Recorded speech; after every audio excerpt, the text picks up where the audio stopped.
So regular, thanks for joining us. And Meneer Mouton from Practical Theology, welcome. Thank you for joining us. And there's Jean as well. Hello, Jean. And hello, Corin. Thank you, colleagues, for joining us.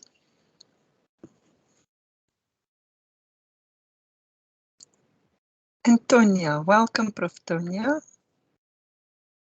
And Dr. Koza, very nice to have you among us, colleague. And congratulations with your PhD.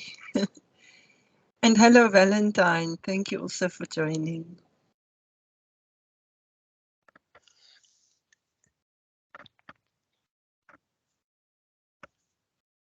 I also see Mrs. Jacobs Weber from accountancy. We've got a strong presence from EMS and accountancy. Thanks for joining.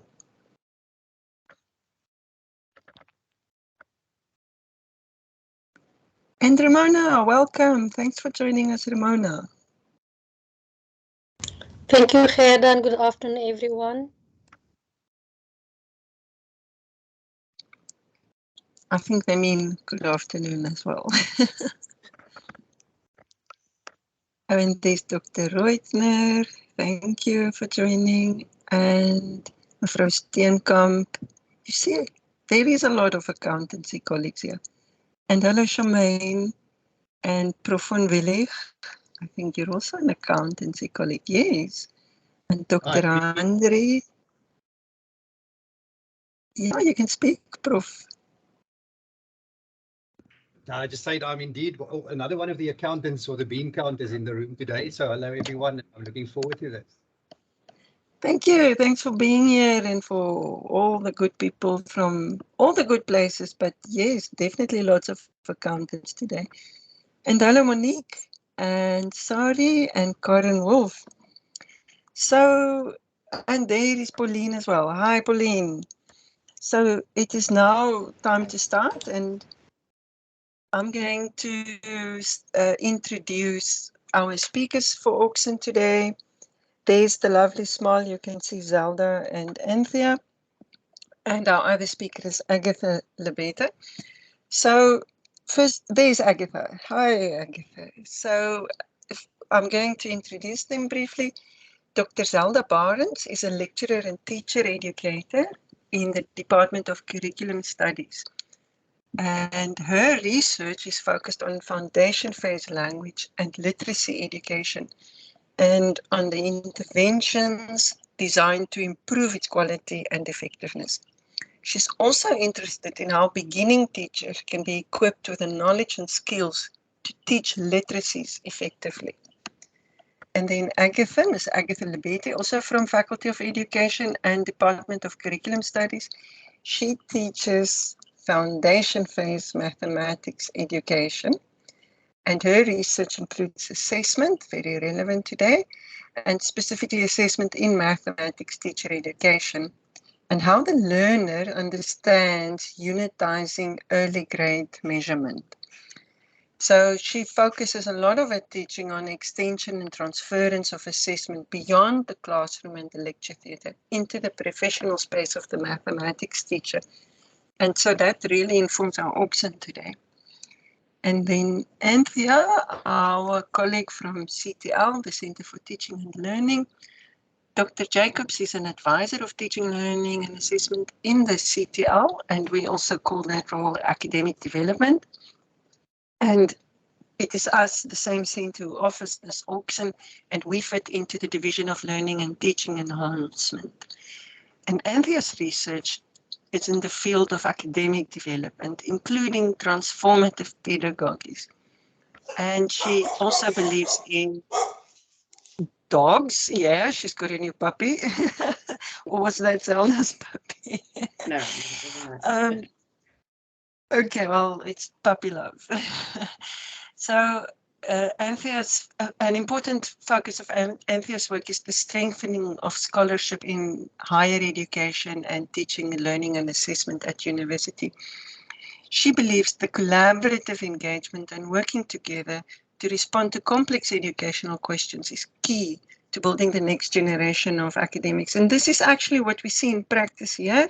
Thank you, colleagues, for actually showing us that beautiful collaboration in working together to solve complex problems in education. I hand over to you, and I just say welcome to everybody who since joined us, Michael and Marion included. Over to Anthea.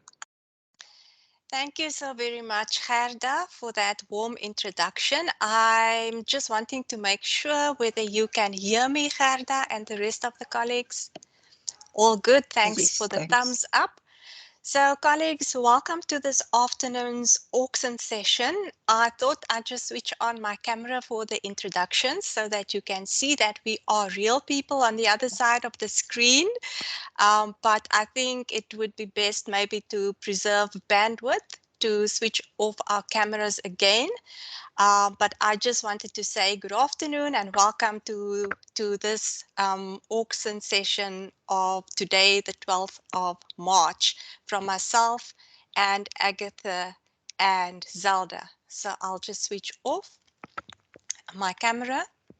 So as you can most probably see on the screen in front of you, our presentation this afternoon is entitled Portfolios as a Pedagogical Choice for Assessment as Learning, Insights from a Teacher Education Program.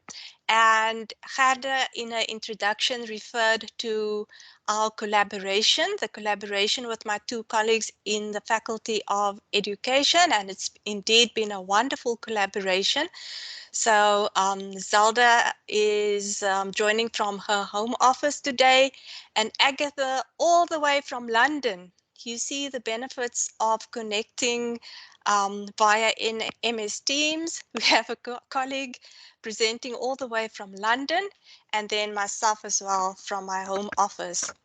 So thanks, colleagues. Thanks for being here. Thanks for your time. We really appreciate it. And thanks, Gerda, to you and the rest of the Auxin team for the invitation. We are really looking forward to our presentation this afternoon. Just to briefly take you through the structure of the presentation, Zelda will take you through a little bit of background as well as contextual unpacking, whereafter Agatha will come in and she will focus on portfolios, firstly as pedagogical choice and also as pedagogical tool. I will zoom in on assessment as learning and what our assessment policy says about that. Then Zelda will take us through insights from a teacher education program. We will have a brief conversation about the pitfalls and the dilemmas and the challenges we encountered in our work on using portfolios, and thereafter we will bring the session to a close. So colleagues, please sit back, make yourselves comfortable, and without further ado, I am going to hand over to Zelda to start us off on the contextual setting. Over to you, Zelda. Thank you, Anthea, and thank you to Gerda for the introductions. It's really been a privilege to work with my colleagues, and I think it's a great privilege also to share what we have been doing up to now. So, some contextual background for the work that we have been doing. We are situated within the Faculty of Education, and one of the core functions is that of teacher education. So we have a huge responsibility in developing teachers who are able to find and establish themselves within the 21st century. And we know that the skills for the 21st century is the ability to solve problems and adapt to change. Now, the communities that we live in, we work in, we play in, have become multicultural and microcosms of the world. So we need more critical and creative thinkers who can impact everyday lives.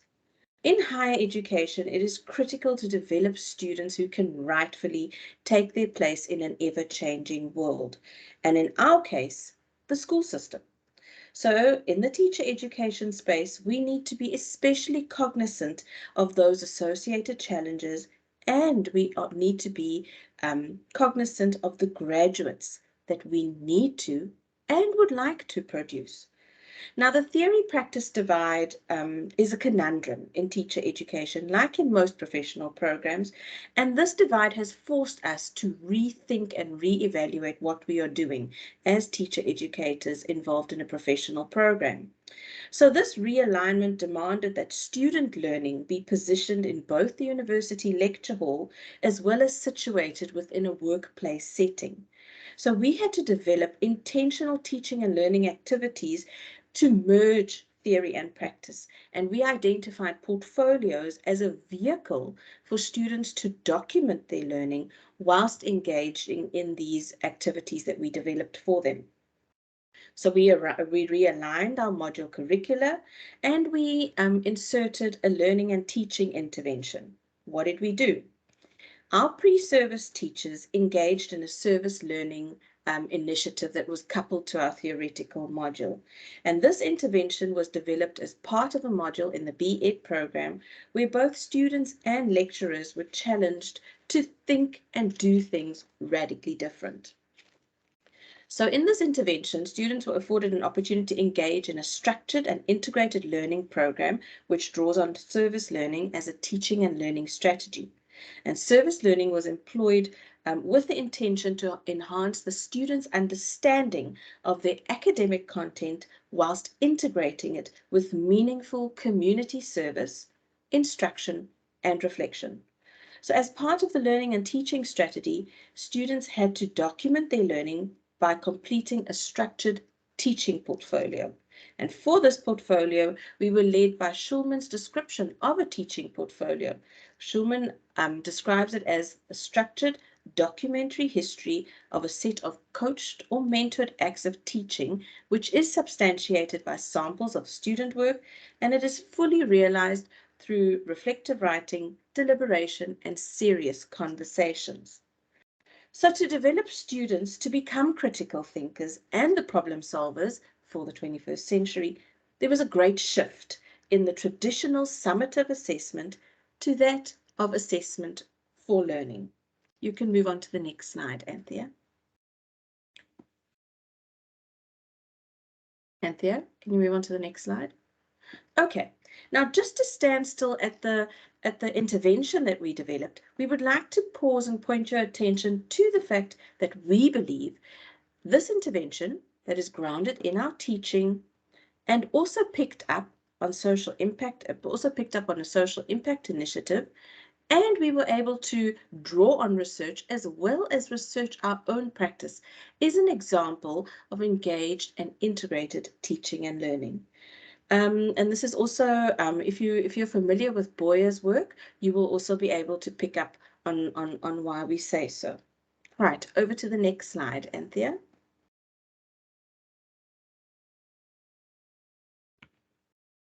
Okay, so that's me coming in. I'm Agatha. Good afternoon, everybody from London. A rather murky day here, but nonetheless.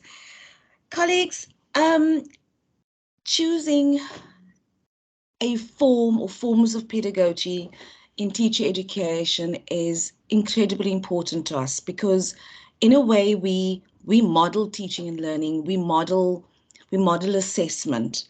And so we recognize that pedagogy is a continuous evolving phenomenon, and making the selection or a teaching and learning tool, we think requires rather careful consideration. And even though we present it almost in a very neat way, I personally think it's quite a chaotic, messy process. It's unpredictable, that choice is non-linear, and at times I think quite a sensitive thought process. And in making this choice, there were certain decisions that we had to consider.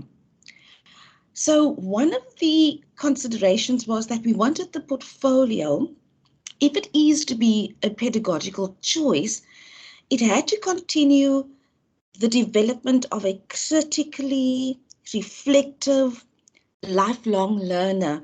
Now, colleagues, please note, I choose to use the word learner here and not student because we are thinking about learning beyond that lecture theatre. And so most importantly as well, wide learning and life-wide learning. Now, this development of these lifelong 21st century skills, we think and through our research, it has allowed us to see a huge growth in higher education of late, as institutions encourage self-directed learning, reflection, and this then forms the basis for professional development. And in our context, professionalism is imperative for growing the economy of teachers. So we kept asking ourselves, what is it that we want this tool to do? And how do we want this tool to behave in the setting that it will find itself? So this led to a teaching portfolio, but within this teaching portfolio, in order to make it simple for ourselves within the chaos, we designed 3 types of portfolios within the teaching portfolio. And this is a showcase portfolio, which is examples of work and achievements, contains artifacts. Simultaneously, we wanted this product to be evaluated, to be assessed. And so we designed the assessment tasks within the portfolio, and students then received a mark based on the work submitted. Then we also we wanted it to be a learning portfolio. And this learning portfolio also contains works and achievements, but it also contains more specifically reflective pieces, and feedback is important in this particular process. And so the overall goal of that learning portfolio was to document learning over a period of time. Anthea, please go to the next slide.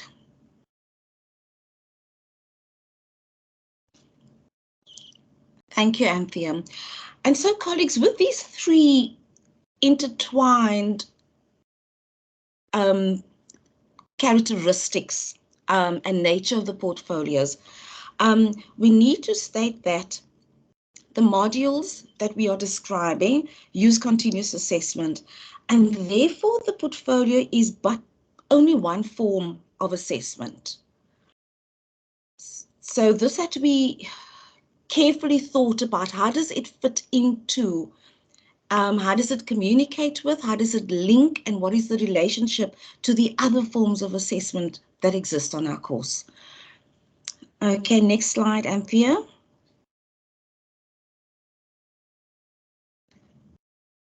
And we can have all the text appearing, Anthea, if possible.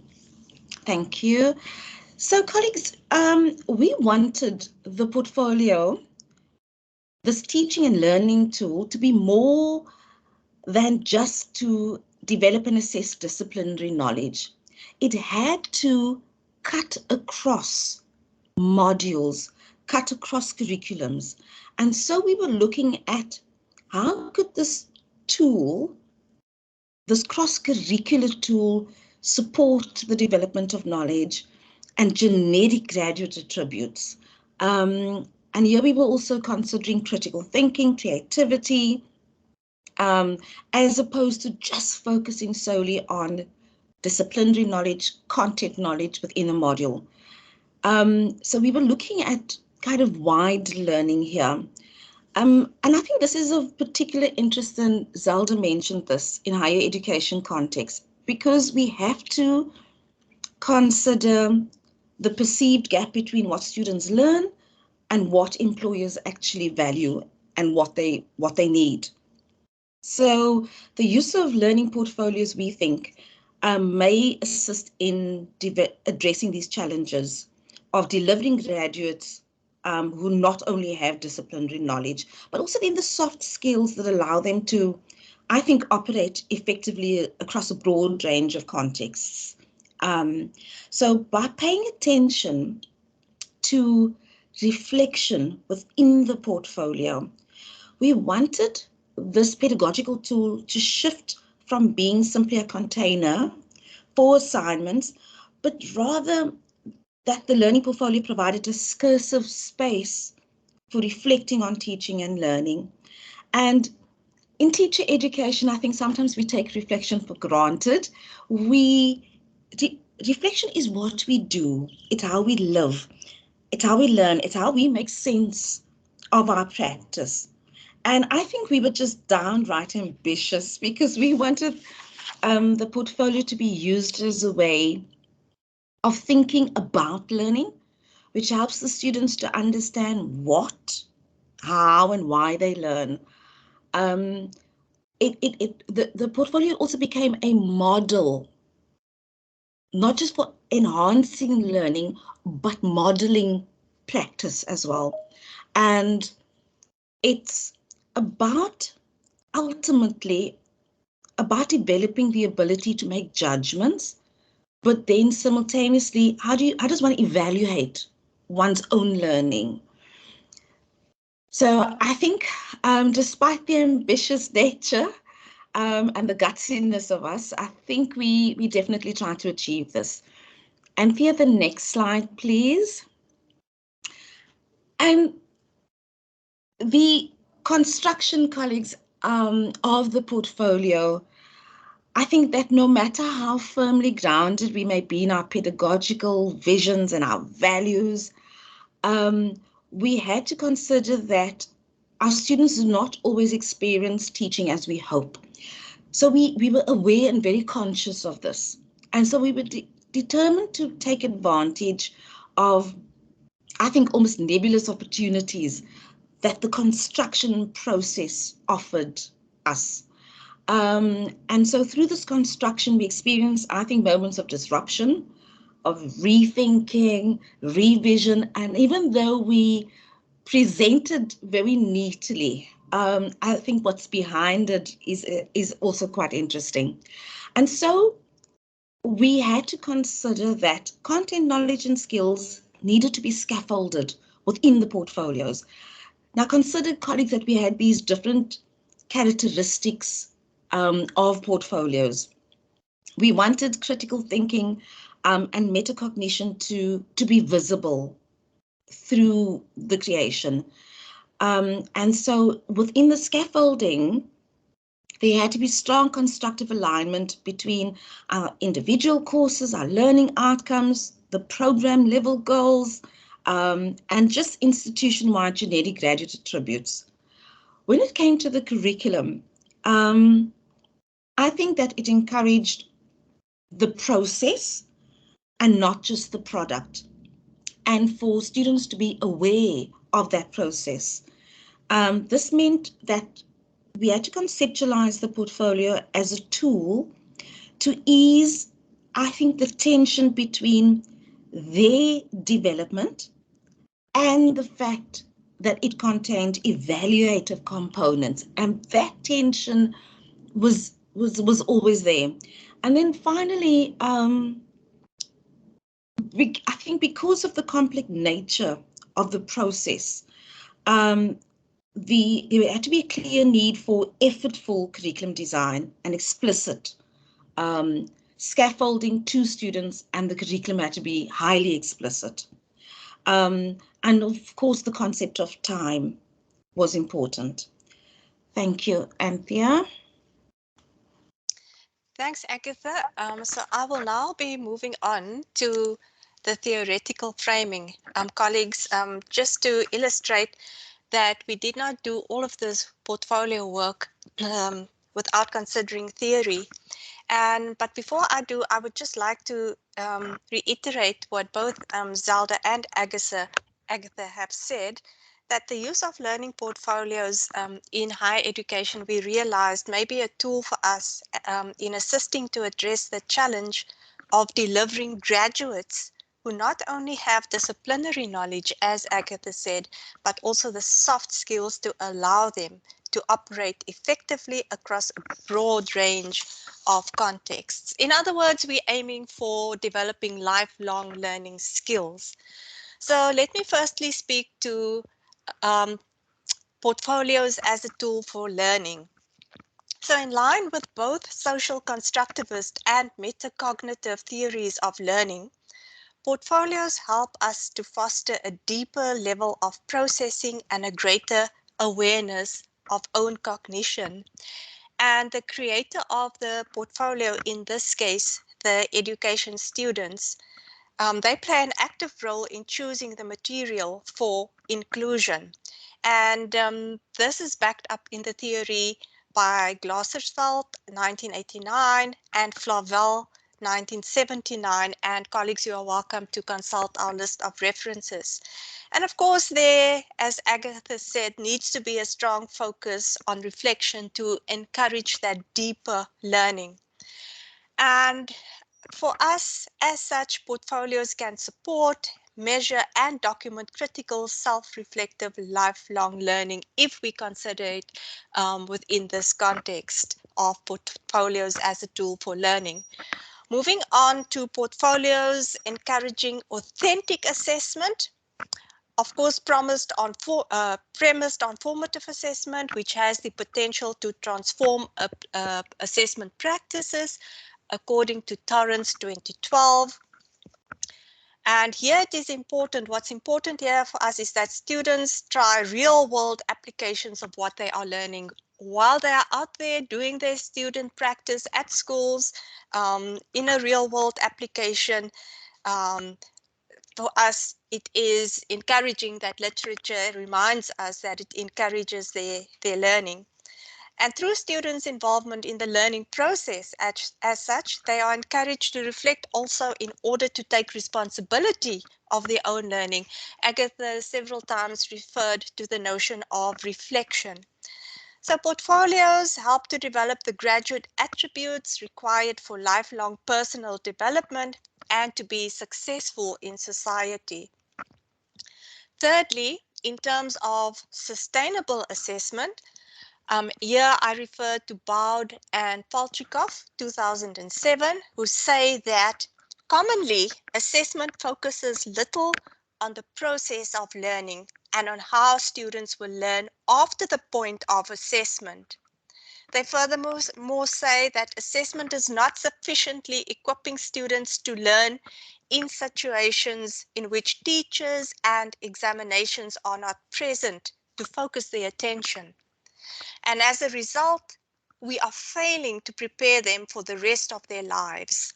Assessment, therefore, needs to be more sustainable, with a focus on preparing students to become lifelong learners who will be able to judge their own performance after graduation in a workplace where there are no formal assessments.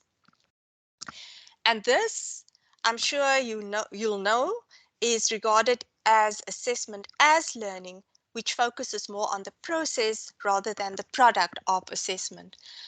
Fourthly, with regards to the notion of assessment as learning, here I'd like to emphasize that it aims for the long-term goal of preparing students to contribute to society whilst also meeting the academic requirements of the university.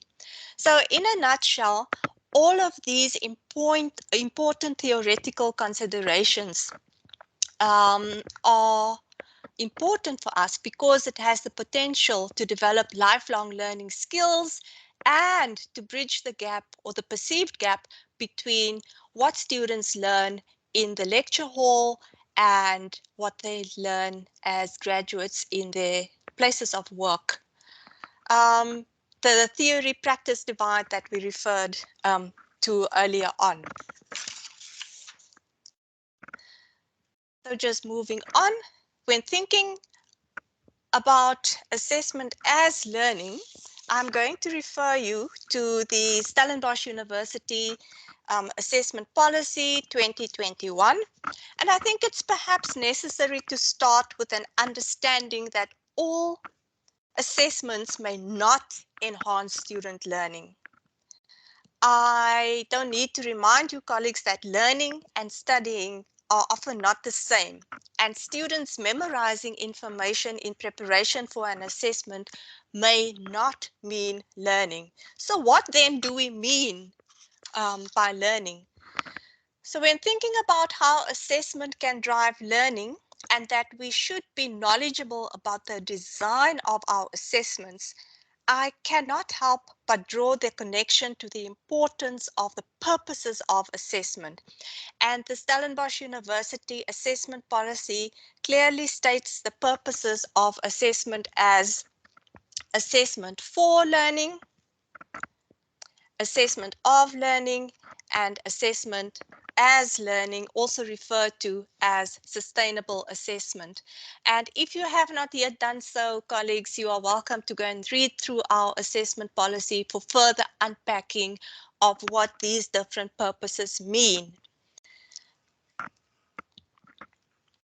So moving on, just focusing for a while on sustainable assessment or assessment as learning. Our assessment policy describes it as the focus in sustainable assessment on preparing students to become lifelong learners who will be able to judge their own performance after graduation in a workplace with no formal assessments. And this is an important link for us, and hence our focus on assessment as learning.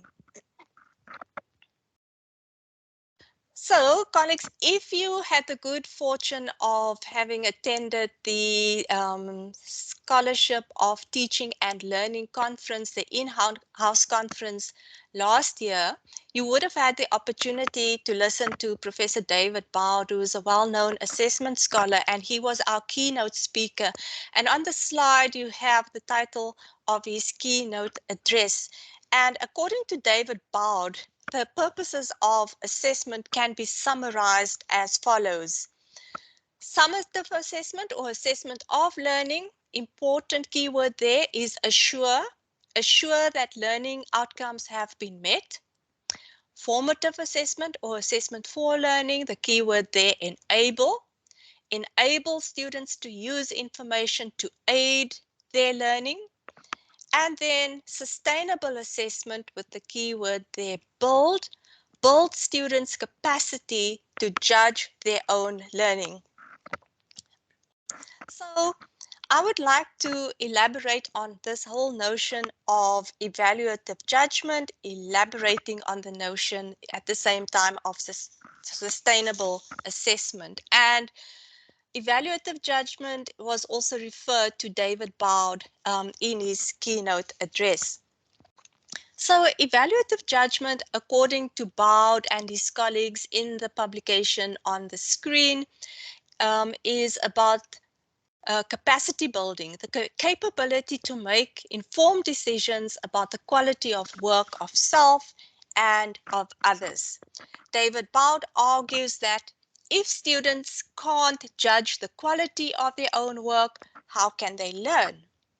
If graduates cannot judge the quality of their own work, how can they practice? If they can't help each other judge the quality of each other's work, how can they work with each other?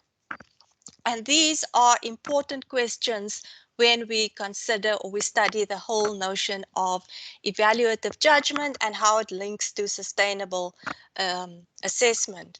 So why would you need, or why do we need evaluative judgment, or why is it important? And I think it's important to remind all of us here this afternoon that evaluative judgment focuses the attention on what graduates need to be capable of, which is, of course, a key element of sustainable assessment. So what can we do? How do we develop evaluative judgment in our students? And on the slide is an image which was also shared by David Bowd during his presentation. Most interestingly, he says that a useful starting point is curriculum design, focusing on how we design our learning and teaching activities and our assessment tasks. Through careful consideration of our teaching and learning activities, such as portfolios, and important, including feedback to encourage that deeper learning, we would be well placed to motivate and encourage students in the whole teaching, learning and assessment process. In other words, developing their learning and also using feedback, because feedback then becomes a part of sustainable assessment as students use it to develop their learning both within the university and in professional settings when they have to leave the higher education space.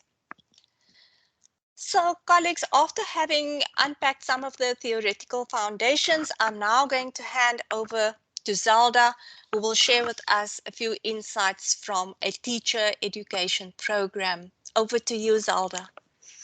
Thank you, Anthea, and thank you, Agatha. You have laid a solid foundation in terms of the theoretical notions we drew on in the work that we're doing. So what did we do, and how did we use portfolios as a tool for student learning? The pre-service foundation phase teachers had to document their learning and teaching activities in a portfolio. These activities had to be validated with examples or artifacts of their learnings, which were developed either through reflective writing or through reports of reflective conversations with peers in the learning and teaching setting. So the portfolio was a house or a shell to hold the artifacts that was gathered and generated through the teaching and learning journey. And reflection was used to close the loop for the students in several ways. So this portfolio was used as a theoretical activity as the students engaged in significant processes on their learning journey. But what does it look like? Next slide, please, Anthea.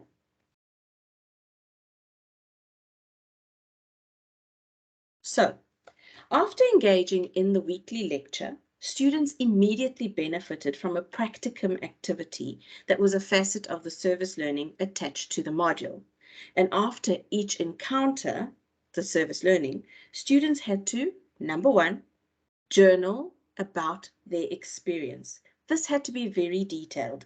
They needed to think about and list what they did with their learners, why they did it, how they did it, what worked and what did not, as well as reflect about their own actions as pre-service teachers and as student who is engaging in a learning activity.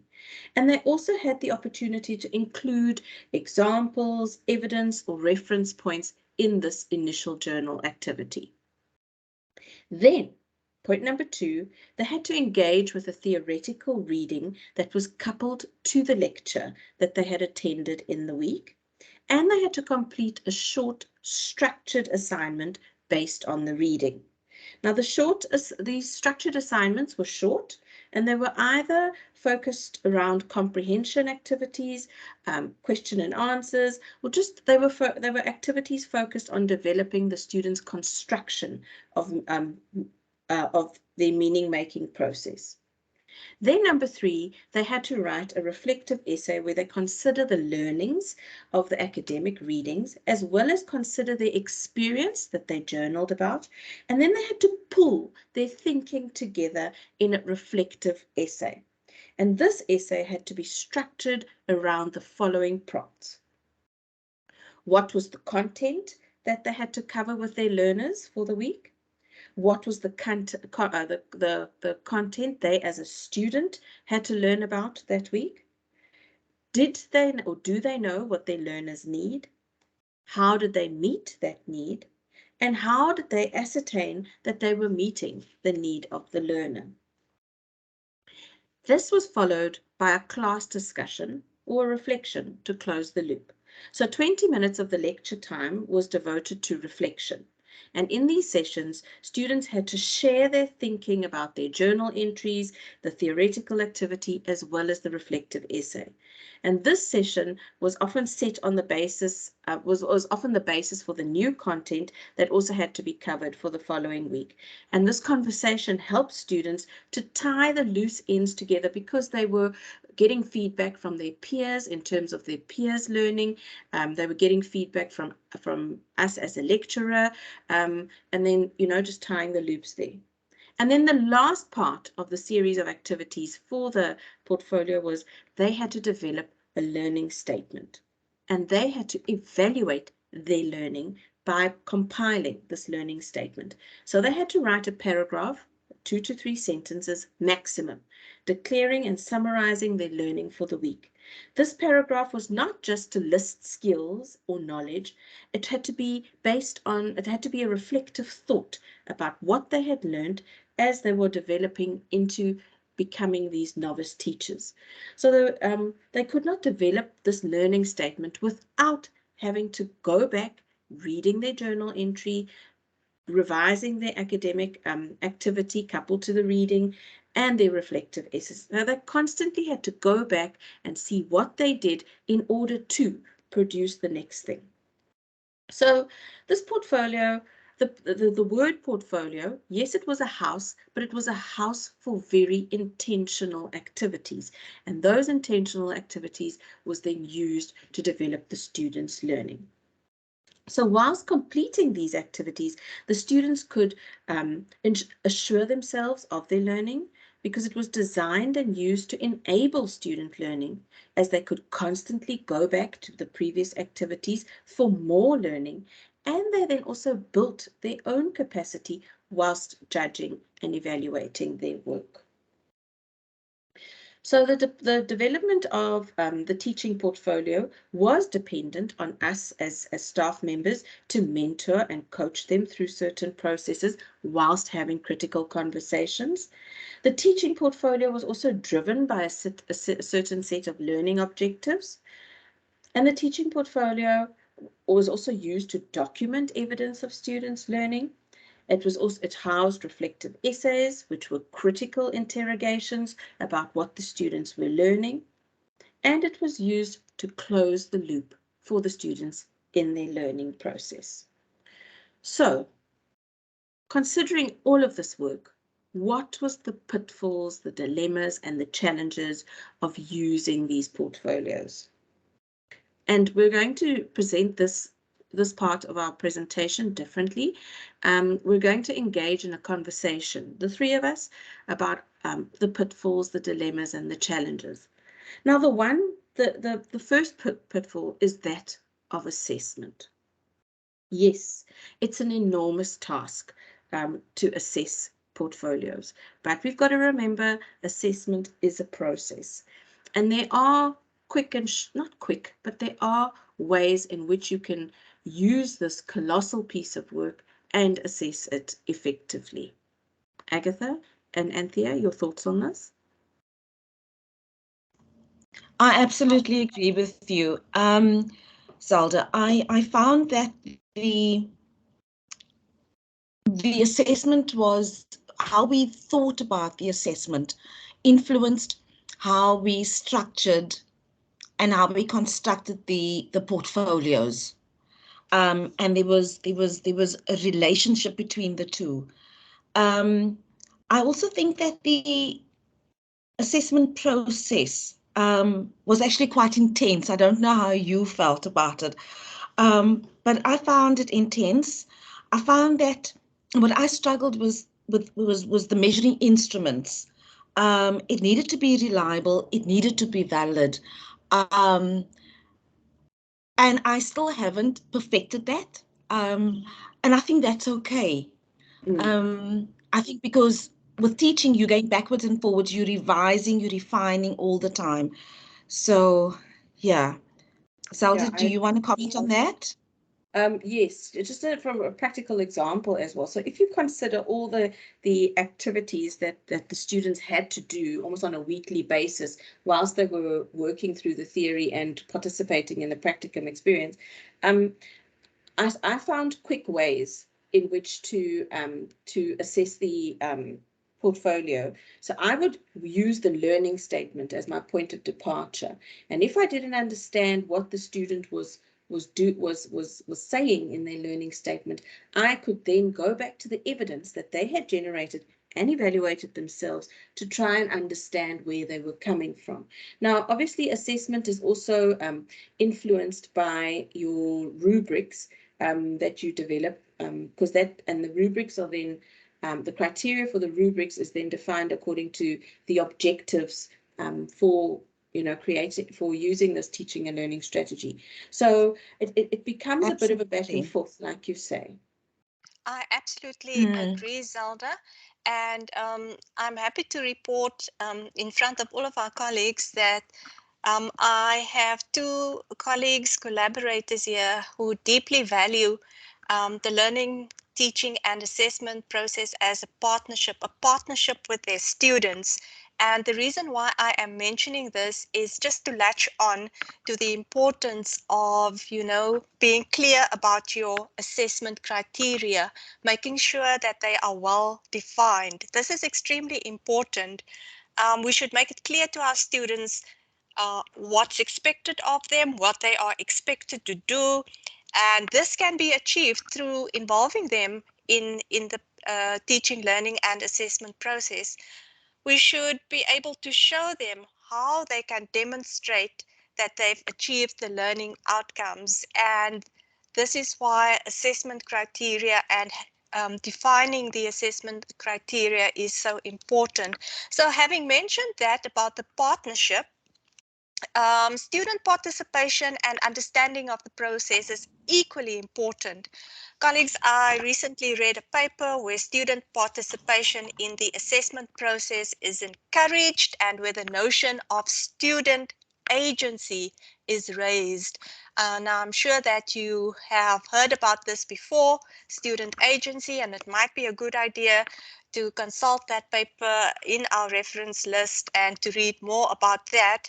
But what I would like to say is, if we claim to conduct learning-centered teaching, learning and assessment as per our teaching and learning policy and our assessment policy, we need to consider our view of the student's role in feedback and how we involve them in the feedback process.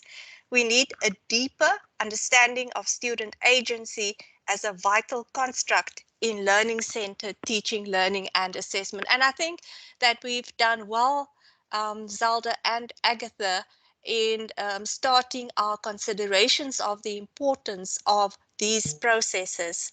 I don't know if you would like to add anything to this. No, you've covered it well. Thank you, Agatha and Anthea. All right, colleagues. So this is where we have now, let me just move this on.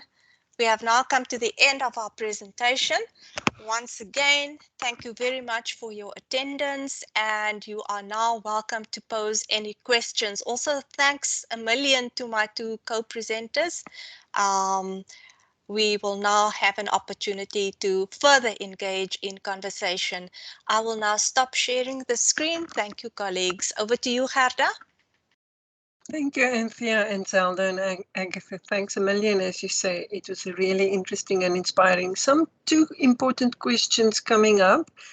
The one has sort of been answered with Karen Catalolden starting the discussion saying, what you're teaching us about portfolios can also help us when we compile our own portfolios. And then the question from Dr. Nkosi is about the point you were just discussing, the assessment criteria. Yes, we understand your point that we need those and that we need rubrics, but Dr. Nkosi was asking, can you share with us objective measurable parameters or quality standards for a portfolio that worked for you? And yes, it would be helpful if we can think of it in an interdisciplinary way, please. Thanks. Agatha, shall I give this to you? The assessment criteria for the portfolios and how you practically did that. Okay, I think that was Zelda. Okay, I can do that. Mm-hmm. You're just gonna have to give me a minute here because I'm gonna translate it now because the module that I am teaching is Afrikaans, so my documentation is in Afrikaans. First of all, when assessing all the parameters within which the assessment took place was, I was looking at the sources of learning, and the students had to document you know, their experiences that were relevant to the learning outcomes which they were familiar with.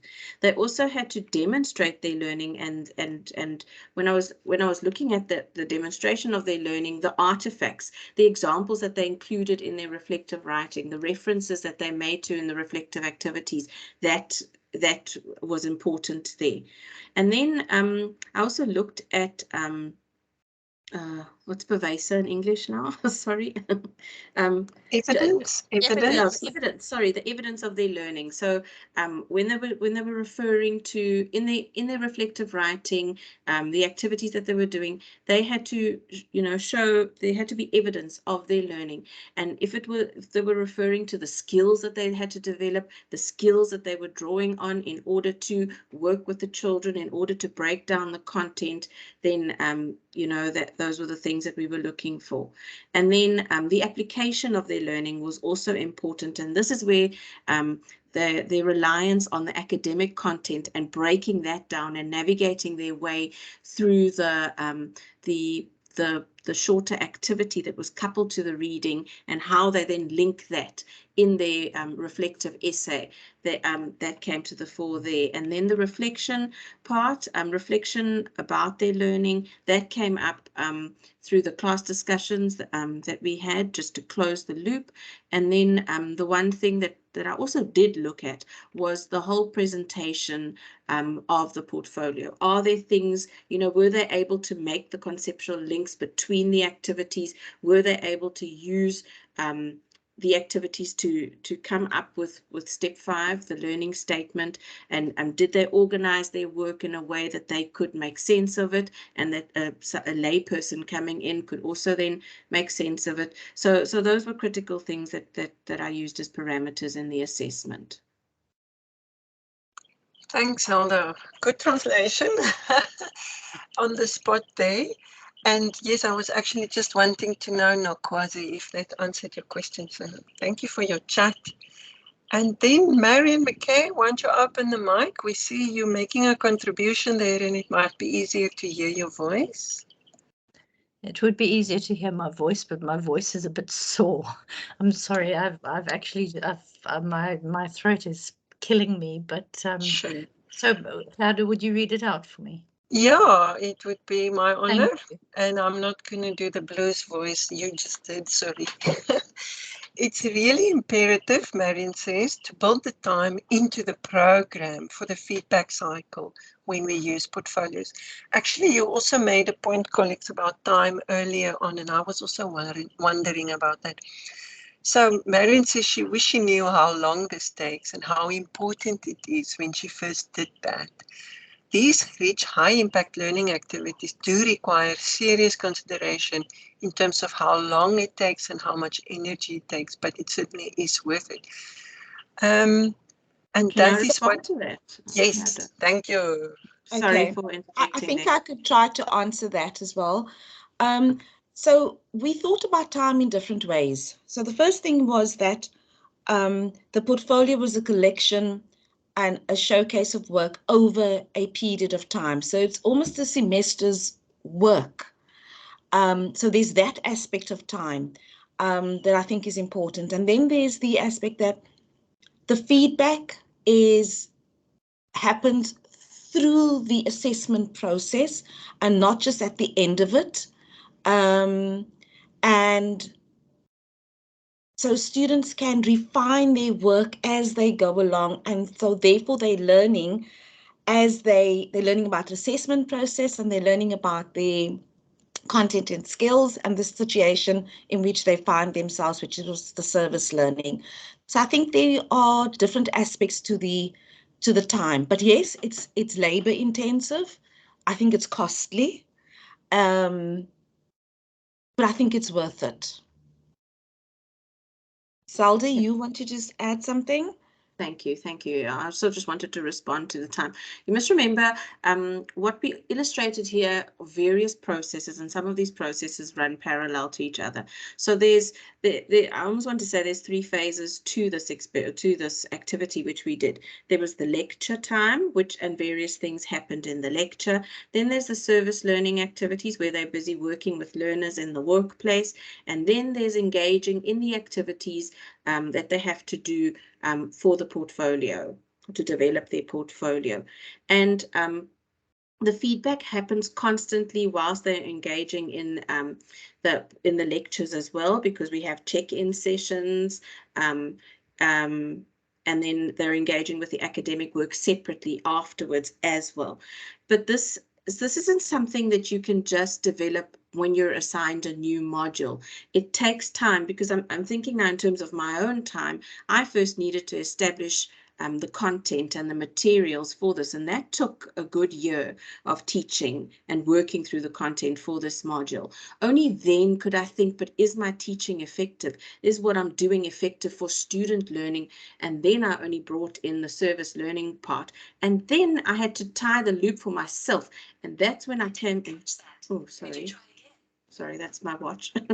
Then I also had to tie in the loop with the assessment process, and only then, in the 4th iteration of teaching this module, could I then bring in the portfolio part to really just close it for everybody involved, the students and the teaching staff members. Oh, sorry. Well, we hear that she's not sure she understands. What we do understand, Zelda, is that it took a lot of time and that you took actually more time on your own. But before I take time, let's hear Monique. Monique, why don't you open the mic? Okay, I will do so.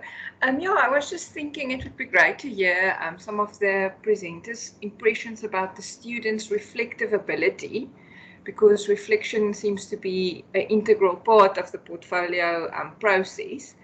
And my experience was just that students often arrive with very little, or they do not reach the critical levels of reflection. And I underestimated the time that you should set aside and plan for to actually coach them just regarding reflection. Yes, Monique, you're absolutely right. Sorry, Anthea and Agatha, I'm just going to jump in. It does take a while for the students to get to that point, but the reflective sessions that we had that was coupled to the lectures, we had to probe a lot to get them to a certain point and a level of thinking, and that demands a lot of you as a lecturer, and also puts students often in a very uncomfortable position. But once they got used to it, you know, they got going. Yes, but they seem to dread it. I was actually, when I once tried this, was hoping that it wouldn't be only my module where reflection or critical reflections is required, so that students can be more in a what do you call it? Not a discipline, but in a routine of being reflective about their learning, and that we just pick it up in every module. So that was a bit of my frustration. I felt like I was, fighting an uphill battle. But yes. It's programs. I think it's students in general, because I'm sure across faculties that people are struggling to develop that reflective thinking within students. It's something that doesn't come naturally. Yes, we can quickly regurgitate and retell and reaccount for certain things, but to actually to get them to a level of understanding about that recount, it's very difficult. Could I also answer here? I'm just thinking, because it was over a period of time, it was a whole semester, and so the reflections were built in consistently over the semester and in the various tasks. So the students were reflecting all the time. I think also remember that in teacher education, it's something that we do and that they practice almost from the first year. So in a way, our students are used to being asked reflective questions and reflecting on their teaching. When they go out to teaching practice, that's what we do. So I think reflection for me is it's a way that we behave anyway. So it's almost normalized, but the whole idea is to say let it not become. They need to be aware of the reflection. So there were different tools that we use to record their reflections. For example, I have different portfolios to in mathematics, and one of the tools that they use is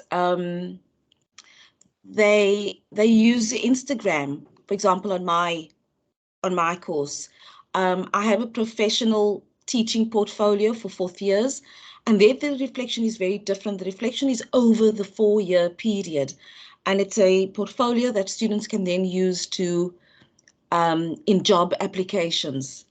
So then it's about content. The reflection is about what do I believe, what is my position on mathematics as a subject, assessment in mathematics. So for me, the tools will vary depending on the nature and the form of the portfolio. Good, thanks for answering that question that came up as well, Agatha. And then Marco is saying not easy to document our reflections. Now, before we hand over for answering that last question in 30 seconds, please remember, colleagues, to complete the feedback form. We would really appreciate your feedback. The link was put in the chat function for you. And then I also just want to thank you very much, Anthea, Zelda, and Agatha. And I also want to invite you, colleagues, everybody present, if you want to pick up on this, for instance, in the form of a focused interest group, just give me a note in the chat function. And then, yes, let's hear about that point that Marco raised. Not easy to document our reflections. Just briefly from any of the speakers. Thanks.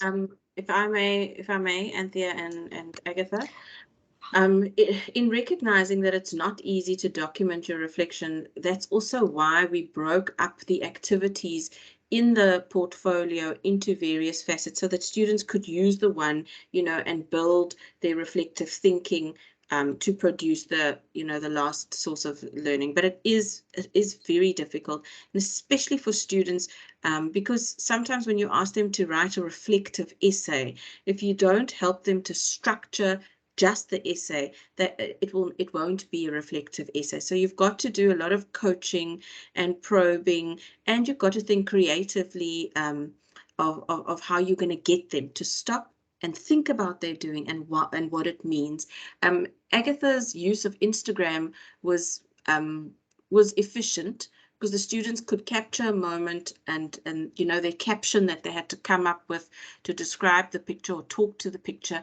That was also a way for her to gauge with what they're thinking about, what they're busy with.